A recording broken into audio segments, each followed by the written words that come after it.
Bonjour tout le monde et merci de prendre le temps de vous joindre à moi pour cette courte formation en ligne. Mon nom est Sophie et je suis agente de programme pour l'engagement jeunesse et sur les campus avec le UMC. Je veux prendre quelques minutes de votre temps pour vous parler de l'importance des médias sociaux pour accroître la visibilité et la présence de votre communauté locale, non seulement sur votre campus, mais aussi dans votre communauté.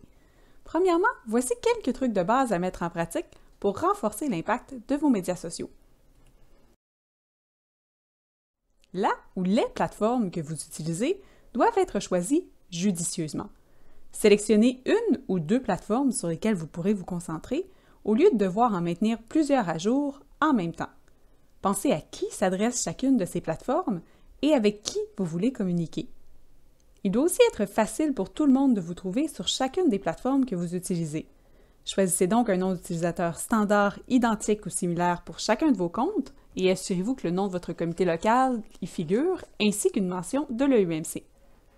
Pour conserver l'intérêt des personnes qui vous suivent, vous devez partager du contenu fréquemment ou sur une base régulière, sans trop partager non plus pour ne pas irriter ou désensibiliser les gens qui vous suivent. Planifier vos publications à l'avance est un bon moyen de contrôler la fréquence des partages, tout en vous permettant d'avoir une vue d'ensemble de votre contenu et de sauver du temps. Certaines plateformes vous permettent de créer vos publications à l'avance et les partagent automatiquement pour vous au moment choisi, ou vous pouvez aussi avoir recours à des applications telles que CoSchedule qui vous permettent de tout regrouper au même endroit si vous avez plusieurs plateformes. Pour assurer une bonne coordination, il peut être intéressant d'avoir une ou un coordonnateur des médias sociaux au sein de votre comité qui sera en charge de planifier le contenu, mais aussi d'assurer une présence en direct lors de vos événements. Même avec la meilleure préparation qui soit, le plus important demeure le contenu. S'il n'est pas intéressant, les gens seront moins tentés de vous suivre et de porter attention à ce que vous partagez.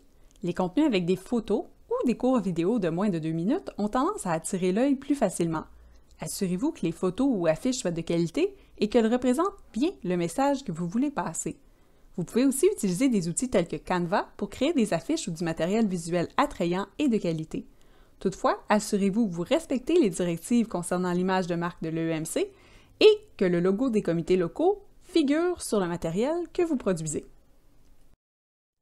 Les médias sociaux sont aussi un excellent outil pour créer de l'engouement autour de vos événements. Mais encore faut-il que vous partagiez cette frénésie et cet enthousiasme avec les gens qui vous suivent. En partageant avant, pendant et après vos événements, vous permettez à celles et ceux qui vous suivent de voir la qualité de vos événements et de susciter leur envie d'assister aux prochains événements que vous organiserez. Le fait de revenir sur un événement par la suite, notamment en remerciant les personnes qui y ont participé ou les partenaires, est aussi un bon moyen de maintenir les relations et partenariats que vous avez développés. Maintenant, parlons hashtag. Créer son propre hashtag peut parfois être tentant, mais il est souvent plus stratégique d'utiliser des hashtags déjà existants, populaires et qui s'inscrivent déjà dans un mouvement afin d'augmenter la visibilité de votre publication pour les gens qui ne vous connaissent peut-être pas encore, mais qui ont un intérêt pour un hashtag en particulier. Un ou deux hashtags utilisés individuellement ont donc souvent plus d'impact qu'une multitude de hashtags. Par exemple, certains hashtags reliés à l'EUMC sont hashtag PER change des vies ou hashtag éducation change le monde.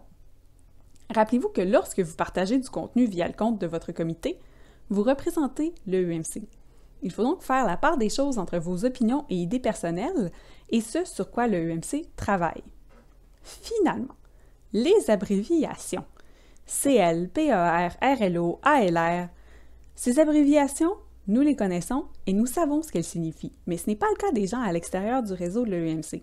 Il est donc important de communiquer clairement ce que vous faites aux gens que vous informez et que vous sensibilisez pour vous assurer que ces personnes ont la bonne information.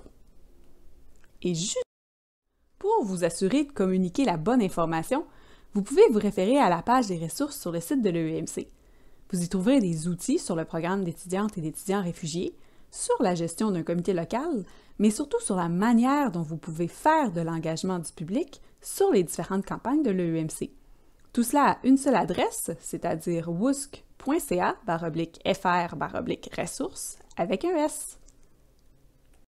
Vous n'avez pas le temps ou vous manquez d'inspiration pour savoir quoi partager sur vos médias sociaux, vous trouverez tout le contenu qu'il vous faut sur les pages Facebook et Instagram de l'équipe campus de l'EUMC ou sur le compte Twitter de l'organisation. Merci d'avoir pris le temps de regarder cette courte formation en ligne. N'hésitez surtout pas à nous contacter si vous avez des questions, si vous désirez plus d'informations ou pour partager vos idées et conseils de ce qui a fonctionné pour votre comité. À bientôt!